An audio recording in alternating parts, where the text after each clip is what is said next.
தென்னாடுடைய சிவனே போற்றி, எந்நாட்டவர்க்கும் இறைவா போற்றி. சிம்ம ராசி, குரு பயிற்சி, உத்திரம் நட்சத்திரம். இந்த நட்சத்திரம் சூரியனோட நட்சத்திரம். தசா காலங்கள் 6 வருடம். இது தசாபுத்தி ரீதியாக ராசிக்கு 12ஆம் இடத்துக்கு வரக்கூடிய குரு பகவான். 12ஆம் இடம் அப்படின்னாக்கா கடகராசி. அந்த கடகராசியில் குரு உச்சம், உச்ச வீட்டுக்கு வரக்கூடிய குரு என்ன மாதிரியான பலன்களை கொடுப்பார்? இது தசாபுத்தி ரீதியாக உங்களுடைய வயசுக்கு என்ன தசை நடக்குதோ அந்த தசா ரீதியாக இந்த குரு பகவான் பார்வை பலம் எப்படி இருக்குது? ஏன்னா 12ஆம் இடத்துல குரு வந்தால் அந்த அளவுக்கு நல்ல பலனை கொடுக்காது. ஆனால் பார்வை ரீதியாக உங்களுக்கு நல்ல பலன்களை கொடுக்கும். யோகாதிபதின்னு சொல்லக்கூடிய குரு, அதாவது யோகாதிபதினாக்கா பூர்வ புனி ஸ்தானாதிபதி, இன்னொன்று அஷ்டமாதிபதி, 2 பாவத்துக்கு அதிபதியாக வரக்கூடியவர். 5ஆம் அதிபதினாவே உங்களுக்கு நல்லது செய்யக்கூடிய கிரகம் தான். அந்த 5க்கு அவர் மறைகிறார், உங்கள் ராசிக்கு 12ஆம் இடத்துல மறைகிறார். இப்போ 8ஆம் இடத்துக்கு 5ஆம் இடத்துல இருக்கார். ஆனால் பார்வை பார்த்தீங்கன்னாக்கா 8ஆம் இடத்துக்கு பதியுது. 4ஆம் இடத்துக்கு 6ஆம் இடத்துக்கு 8ஆம் இடத்துக்கு இந்த குருடைய பார்வை பதியுது. இது சிறப்பு அப்படின்னு எடுத்துக்கலாம். எவ்வளோதான் கஷ்டப்படுறீங்களோ, இப்போ வேலை இல்லாமல் கஷ்டப்படலாம், இவங்களுக்கு வேலை நல்லாயிருக்கும். கடன் பிரச்சனையில் இருக்கிறவங்களுக்கு கடன் பிரச்சனை தீரும். அதேமாரி மருத்துவம் செலவுகள் இருக்கு இல்லையா, உடல்நல தொந்தரவுகள், அது மாதிரி இருக்கக்கூடியவர்களுக்கு நல்ல ஒரு முன்னேற்றம். அஷ்டம சனி வேற போயிட்டுருக்கு, 8ஆம் இடத்துல சனி. நிறைய அவமானப்படுவீங்க. நிறைய உங்களுக்கு வேலை ரீதியாவோ தொழில் ரீதியாவோ எடுக்கிற முயற்சிகள் நிறைய தடை தாமதங்களை கொடுத்துருக்கலாம். சொந்த பந்தங்களில் அவமானப்படுறது, சொந்த பந்தங்களில் நெருக்கடிகள், சண்டை சச்சரவுகள், இது எல்லாமே இப்போ முடிவுக்கு வரும். நல்ல ஒரு முன்னேற்றங்களை பார்க்கலாம். சகோதர சகோதரிகள் வழியில் இருக்கக்கூடிய நெருக்கடிகள் எல்லாமே மாற்றக்கூடிய வாய்ப்புகள் இந்த குருடைய பார்வைக்கு இருக்குது. இப்போ தசாபுத்தி ரீதியாக பார்த்தோம்னால், இப்போ உத்திரம் நட்சத்திரம்னாக்கா இந்த சூரியனோட நட்சத்திரம். இது சூரியனோட நட்சத்திரம்னா தசாபுத்தி அப்படின்றது 6 வருஷம் இருக்கும். 6 வருடங்கள் தசாபுத்தி இருக்கிறதுனால நான் 5 வருடம் நான் கணக்கில் எடுத்துக்கிறேன். உங்கள் சுய ஜாதகத்தில் என்ன தசாபுத்தி இருக்கோ அதை நீங்கள் கணக்கில் வச்சிங்க. 5 வயது வரைக்கும் சூரிய தசை நடப்பில் வந்தால் பிறகு 10 வருடங்கள் சந்திர தசை, 5 + 10 15. 15 வயசுக்கு பிறகு 7 வருடங்கள் செவ்வாய் தசை, 15 + 7 22. 22 வயசு வரைக்கும் இந்த செவ்வாய் தசை அப்படிங்கிறது நடைமுறைக்கு வரும். 22 வயசுக்குள்ளே, அதாவது படிக்கிற காலகட்டத்தில் இந்த செவ்வாய் தசை வருது 15 வயசுக்கு பிறகு. அஷ்டம சனி ஆரம்பிச்சிலேருந்தே, இல்லைனா 2024 இல்லைனா 23, அதாவது சதய நட்சத்திரத்தில் இந்த சனி பகவான் வந்த பிறகு நிறைய பேருக்கு ப்ராப்ளத்தை கொடுத்துருக்கலாம். அது எல்லாமே இப்போ மாறும். ஓரளவுக்கு படிப்பு ரீதியாக முன்னேற்றங்களை பார்க்கலாம். படிப்பில் ரொம்ப கஷ்டப்பட்டிருப்பீங்க.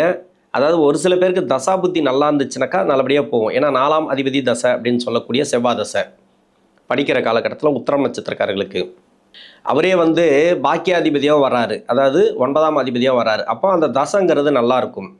உங்கள் சுய ஜாதகத்தில் செவ்வாய் வலுவாக இருந்தால் மட்டும்தான் இப்போ அஷ்டம சனி கஷ்டத்தை கொடுக்காமல் இருக்கும். செவ்வாய் வலுவாக இல்லை, மறைவு ஸ்தானத்தில் இருக்குது, இல்லை ராகு கேதுவோடு சேர்ந்துருக்கு, அது மாதிரி இருந்துச்சுனாக்கா நிறைய ப்ராப்ளத்தை அனுபவிச்சுட்டு வருவீங்க. படிப்பு ரீதியாக உடல்நல தொந்தரவுகள், மற்றபடி எடுக்கக்கூடிய முயற்சிகள் எல்லாத்துலேயுமே தடை தாமதங்களை கண்டிப்பாக கொடுத்துருக்கும் சமீப காலமாக. இது எல்லாமே குரு பார்வை வச்சு ஓரளவுக்கு நல்லா இருக்குன்னு சொல்லலாம். ஏன்னா அஷ்டம சனியாக போயிட்டு இருக்கும்போது கஷ்டத்தை கொடுக்கக்கூடிய கிரகம் இந்த சனி பகவான், அவருக்கு குரு பார்வை கிடைக்குதுன்னா சிறப்பு தான். இப்போது வேலையில் ஒரு சில கஷ்டப்படுறீங்கன்னு வச்சிங்களேன். இப்போ வேலை செஞ்சிட்ருக்கீங்க, அந்த வேலையில் பிரச்சனை அந்த வேலை போகிற மாதிரி இருக்குது அப்படின்னா, அந்த மாதிரியான டைமில் அது மாதிரி இருக்கிறீங்கனாக்கா, இப்போ ஒருத்தர் சப்போர்ட் பண்ணுறாருன்னு வச்சிங்களேன், அந்த வேலை ரீதியாக பிரச்சனைகள் இருக்காது. அது மாதிரி தான் இந்த குருடைய பார்வையை எடுத்துக்கணும். ரொம்ப நெருக்கடியில் இருக்கிறீங்க, யாரோ ஒருத்தர் நம்மளை காப்பாற்றுறாங்க, பணப்பிரச்சனையில் இருக்கிறாங்க அப்படின்னாக்கா, அந்த பணப்பிரச்சனை யாரோ ஒருத்தர் கொடுத்து உதவுறாங்க அப்படின்ற மாதிரியும், ஒரு கடன் பிரச்சனை இருக்குது, வீட்டு வாசலில் கடன்காரன் நின்ட்டான், அவங்களுக்கு கட்டியே ஆகணும், இல்லைனாக்கா கோர்ட்டு கேஸுன்னு போகணும், ஏதோ ஒரு மன உளைச்சலை கொடுக்குற டைமில் ஒருத்தர் ஹெல்ப் பண்ணுறாங்கன்னு வச்சிங்களேன். அது மாதிரி தான் இந்த குரு பார்வையை எடுத்துக்கணும். 12ஆம் இடத்துல பூர்வ புனி ஸ்தானாதிபதி மறையிறது நல்லது இல்லைன்னு சொல்ல முடியாது, அந்த அளவுக்கு நல்லது பண்ணாது, கெடுதலும் பண்ணாது. ஏன்னா யோகாதிபதினு சொல்லக்கூடியவர் பார்வை மூலயமா தான் உங்களுக்கு சிறப்பான பலன்களை கொடுக்கும். இது மாதிரி தான் எடுத்துக்கணும் இந்த பார்வை பலன்களை. அதே மாதிரி அஷ்டம சனியாக இருந்து நிறைய கஷ்டத்தை கொடுக்குது சனி பகவான் அப்படின்னாக்கா, இப்போ அந்த பார்வை அப்படிங்கிறது உங்களுக்கு நல்லாயிருக்கும். என்னதான் இருந்தாலும் சுய ஜாதகத்தில் தசாபுத்தி ஒன்று இருக்குது. அந்த தசாபுத்தி உங்களுக்கு சரியாக இருந்தால் மட்டும்தான் உங்களுக்கு ஓரளவுக்கு தப்பிக்க முடியும். இப்போ செவ்வாய் தசையில் நிறைய கஷ்டப்பட்டுன்னு வருவீங்க. படிப்பு ரீதியாக என்னை பொறுத்த வரைக்கும் என்னன்னாக்கா, எல்லாத்துக்குமே நான் சொல்கிறது ஒரே ஒரு விஷயந்தான். எவ்வளோ தான் நீங்கள் ராசி நட்சத்திரம் பார்க்குறத விட நீங்கள் எந்த அளவுக்கு படிக்கணுமோ படிச்சிருங்க. பின்னாடி வரக்கூடிய தசைகள் உங்களுக்கு நல்லபடியாக இருக்கணும், நல்ல ஒரு லைஃப் அமையணும் அப்படின்னாக்கா, இப்போ அவயோக தசைகளே இருக்குது, அதுலேயே நீங்கள் நல்லா இருக்கணும் அப்படின்னாக்கா படிச்சிறது நல்லது. இப்போ எல்லாமே படிச்சிடறாங்க இல்லைன்னு சொல்ல, விஞ்ஞான வளர்ச்சிக்கு ஏற்ற மாதிரி அடுத்த கட்ட போட்டி நிறைய இருக்குது. நம்ம படிப்பு ரீதியாகவும் மட்டும் இல்லாமல் வேலை ரீதியாக தொழில் ரீதியாக நிறைய போட்டி இருக்குது. அதை நினச்சி நம்ம எந்த அளவுக்கு அனுபவங்களை கையில் வச்சுக்கணும், எந்த அளவுக்கு படிப்பை கையில் வச்சுக்கணும், அதை வந்து நீங்கள் முன்னெடுத்து நீங்கள் பண்ணிக்கணும். அதாவது உங்களுடைய வாரிசுகளாக இருந்தாலும் சரி, அவங்களுக்கு சொல்லி கொடுத்து அவங்கள நல்வழிப்படுத்துறது நல்லது. ஒரு சில பேருக்கு வந்து ரொம்ப கஷ்டத்தை கொடுக்கக்கூடிய அமைப்பில் இருப்பாங்க. அதாவது சொல் பேச்சு கேட்காம இருப்பாங்க, கெட்ட நண்பர்கள் சகவாசம், லவ் சம்மந்தப்பட்ட பிரச்சனைகளில் ஒரு சில பேர் சந்தோஷமாக இருக்கலாம். எல்லாமே அது ஒரு பேட் டைப்பு தான். பின்னாடி வர்றது ரொம்ப கஷ்டத்தை கொடுக்கும். அதனால் கொஞ்சம் கவனத்தில் எடுத்து உங்களுடைய வாரிசுகளுக்கு வந்து நல்ல படிப்பை கொடுத்துருங்க இந்த டைம். ஏன்னா ராசி நட்சத்திரம்லாம் அப்புறம் பாருங்கள், தப்பே கிடையாது. பாசிட்டிவாக சொன்னால் பாசிட்டிவாக எடுத்துங்க, நெகட்டிவாக சொன்னால் விட்டுருங்க. பின்னாடி வரக்கூடிய தசைகள் உங்களுக்கு சப்போர்ட் பண்ணோன்னாக்கா நல்லா படிக்கிறது நல்லது. இப்போ 22 வயசுக்கு மேலே 40 வயசு வரைக்கும் 18 வருடங்கள் ராகு தசை. இப்போ உத்திரம் நட்சத்திரக்காரர்களுக்கு ராகு தசை என்ன நடக்குதுன்னே தெரியாமல் இருக்கும். ராகு தசை போயிட்டுருக்கு எனக்கு.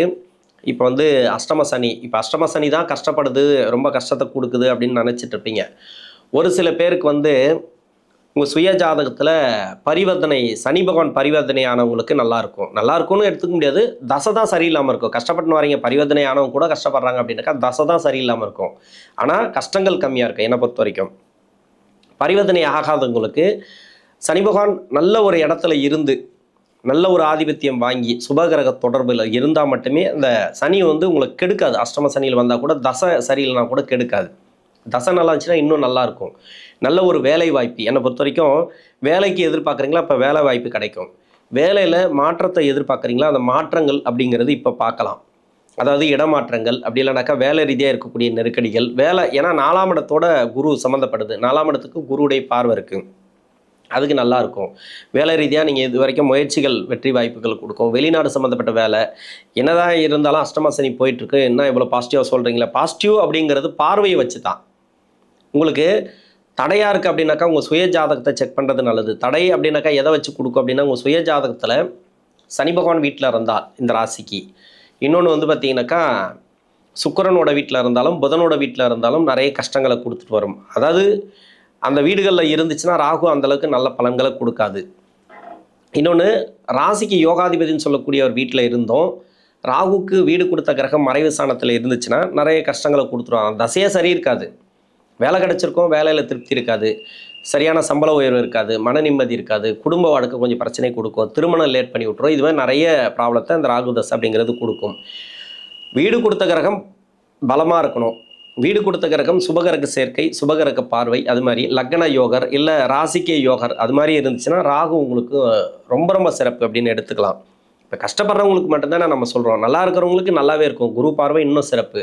வீடு கட்டுறது, இடம் வாங்குறது, ப்ராப்பர்ட்டி சேர்க்கை, அந்த வண்டி வாகன சேர்க்கை, வண்டி மாற்றலாம், பழைய வண்டி மாற்றுறது, இடம் சார்ந்து நல்லாயிருக்கும், இடம் சார்ந்து பிரச்சனைகள் தீரும், இடம் வாங்கி போகிறது, இது மாதிரி நிறைய இருக்குது. உங்களுக்கு நல்ல பலன்கள் நிறைய இருக்குது. நீங்கள் எதெல்லாம் முயற்சி பண்ணிட்டு வரீங்களோ அதெல்லாம் வெற்றி வாய்ப்புகளை இந்த காலகட்டங்களில் கொடுக்கும். ராகு தசையில் திருமணத்துக்காக முயற்சி பண்ணுறீங்க, இப்போ ராகு தசை நிறைய தடையை கொடுக்குது அப்படின்னாக்கா தயவு செஞ்சு ஒரு 1.5 வருஷத்துக்கு திருமணத்தை தள்ளி போடுங்க. 2027 இந்த சனி பயிற்சி வருது இல்லையா, அதன் பிறகு நீங்கள் திருமணத்தை நடத்திக்கலாம்.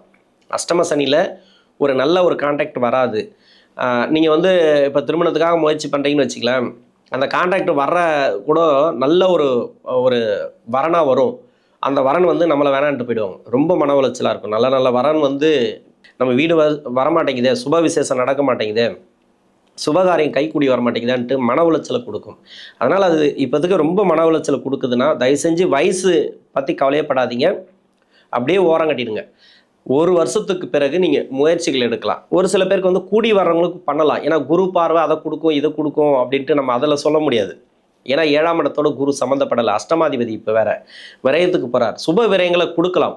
அந்த சுப விரயம் வந்து நீங்கள் இடம் வாங்குறதோ இல்லை வீடு கட்டுறதோ அது மாதிரி விரயங்களை நீங்கள் ஏற்படுத்திங்க, வீட்டுக்கு தேவையானதை ஏற்படுத்திங்க. சுப காரியம் அப்படின்னு நடக்கும் அப்படின்னு நம்ம சொல்ல முடியாது. ஏன்னா அஷ்டம சனி ஒன்று இருக்கு இல்லையா, அப்படி ஒரு கால் வந்தது, உங்களுக்கு பொருத்தங்கள் நிறைய வந்தது அப்படின்னாக்கா நிறைய பொருத்தங்களை பாருங்கள். நிறைய வரன்கள் வருதுன்னா பொருத்தங்களை பார்த்து திருமணம் பண்ணுறது நல்லது. ஏன்னா திருமணத்துக்கு வந்து நான் அஷ்டம சனியில் கேரண்டி கொடுக்க மாட்டேன், அதனால சொல்கிறேன். இது மாதிரி இன்னொன்று நோய் நொடி சம்மந்தப்பட்டது 6ஆம் இடத்துக்கு குரு பார்வை இருக்குது. நோய் நொடி யாராருக்கெல்லாம் இருக்கோ அதெல்லாம் கிளியர் ஆகும். நோய் நொடி மட்டும் இல்லாமல் மருத்துவ செலவுகள் உங்களுக்கெல்லாம் கூட உங்கள் வீட்டில் இருக்கிறவங்களுக்கு எடுத்துகிட்டு வருவீங்க, அதெல்லாம் வந்து இப்போ கிளியர் ஆகும். கடன் பிரச்சனை தீரும்.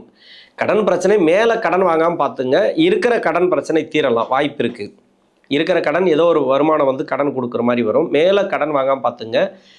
அடுத்தடுத்து வரக்கூடிய அதாவது முதலீடுகளை வந்து ரொம்ப போடாமல் கம்மி பட்ஜெட்டில் பண்ணலாம். எதையுமே வந்து இப்போ வந்து தொழில் பண்ணுறதோ எதுவுமே கம்மி பட்ஜெட் போடுங்க. அளவுக்கு அதிகமான பட்ஜெட் போட்டு நீங்கள் முதலீடு வந்து அதிகமாக பண்ண தேவையில்லை. இந்த டைமில் கொஞ்சம் பார்த்து பண்ணுறது நல்லது.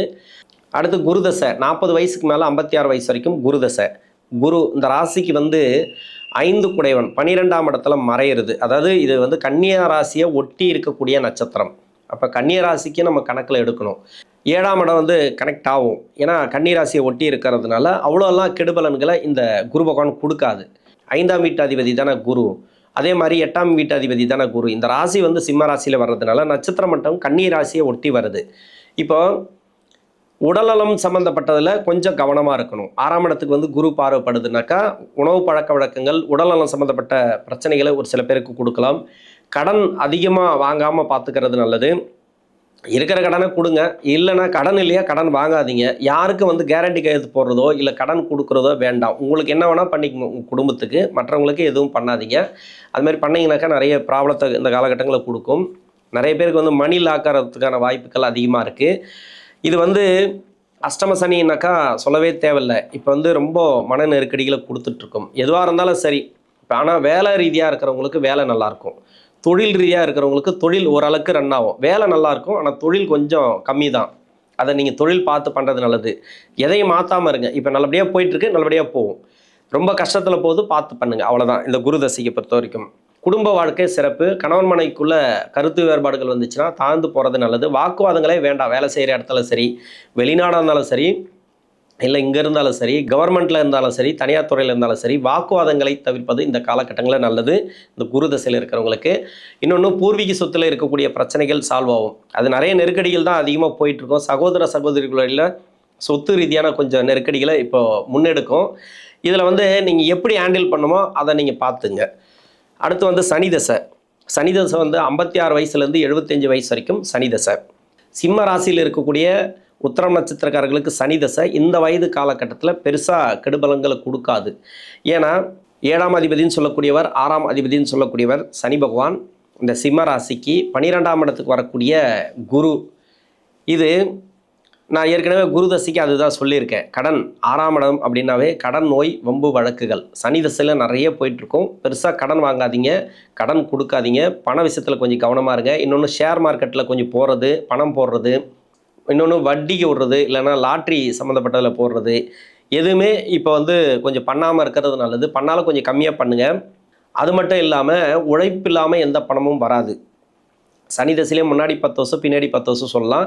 நிறைய பேருக்கு வந்து 2022 நிறைய ப்ராப்ளத்தை கொடுத்துருக்கு சனி பகவான். 2022 இல்லைனா 23 வளர்ச்சிகள் இல்லாமல் கொஞ்சம் கொஞ்சமாக டவுன் ஆகிருக்கும். நல்ல ஒரு வருமானத்தில் இருந்திருப்பீங்க, நல்ல ஒரு தொழில் பண்ணிட்டு இருப்பீங்க. இது எல்லாமே கொஞ்சம் கொஞ்சமாக கம்மியாக இருக்கும். இப்போ சமீப காலமாக 2023க்கு அப்புறமே இது எல்லாமே கொஞ்சம் வெயிட் பண்ணோம். ஒரு 1.5 வருஷம் வெயிட் பண்ணோம். அந்த அஷ்டம சனி முடிகிற வரைக்கும். சனி தசைக்கு மட்டும் இப்போ குரு தசைக்கு நல்லா சொல்லலாம், சனி தசைக்கு அப்படி சொல்ல முடியாது. சனி தசையில் ஒரு அஷ்டம சனி அப்படின்னா சொல்லவே தேவையில்லை. நிறைய அவமானங்கள், நிறைய கஷ்டங்கள், நிறைய கண்ணீர் விடாத கதை தான். அது மாதிரி தான் இருக்கும் இந்த அஷ்டம சனிங்கிறது. பார்த்து பயணம் பண்ணுறது சனி தசையில் நல்லது. அதுக்காக நெகட்டிவாக சொல்கிறேன்னு நினைக்காதீங்க. போகலாம், வெற்றி வாய்ப்புகளை கொடுக்கலாம். நிறைய சனி பகவான் வந்து பாடத்தை கற்றுக் கொடுப்பார், நிறைய வந்து டெஸ்ட் வைப்பார், நிறைய அவரே மார்க் போட்டுருவார், பாஸ் மார்க் போட்டுருவார். 100க்கு மேலே கூட ஒரு சில பேருக்கு மார்க் போடலாம். அது மாதிரி வரும். ஆனால் இப்போ வராது, அஷ்டம சனியில் வராது. அஷ்டம சனி முடிஞ்ச பிறகு தான் உங்களுக்கு எவ்வளோலாம் கஷ்டப்பட்டீங்களோ அந்த அளவுக்கு வாய்ப்புகள் அதிகமாக இருக்கும், வெற்றி வாய்ப்புகள் அதிகமாக இருக்கும். அடுத்து புதன் தசை 75 வயசுலேருந்து 92 வயசு வரைக்கும் புதன் இந்த ராசிக்கு வந்து 2ஆம் அதிபதினு சொல்லக்கூடியவர், 11ஆம் அதிபதினு சொல்லக்கூடியவர்.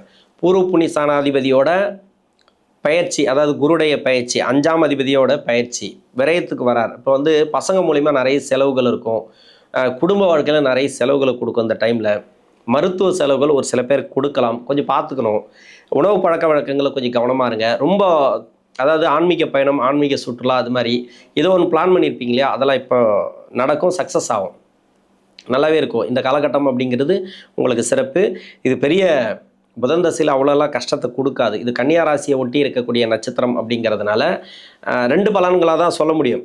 கெடுபலன்களும் இல்லை, நல்ல பலன்களும் இல்லை. முயற்சிகள் அதிகமாக போடுங்க. ஏன்னா அஷ்டம சனி போயிட்டுருக்கு. இல்லைனா ஒன்று கெடுபலன் சொல்லிடலாம், இல்லைனா நல்ல பலன் சொல்லலாம். நல்ல பலன் தான் என்னை பொறுத்த வரைக்கும், கெடுக்காது இந்த கன்னியா ராசியை ஒட்டி இருக்கிறதுனால.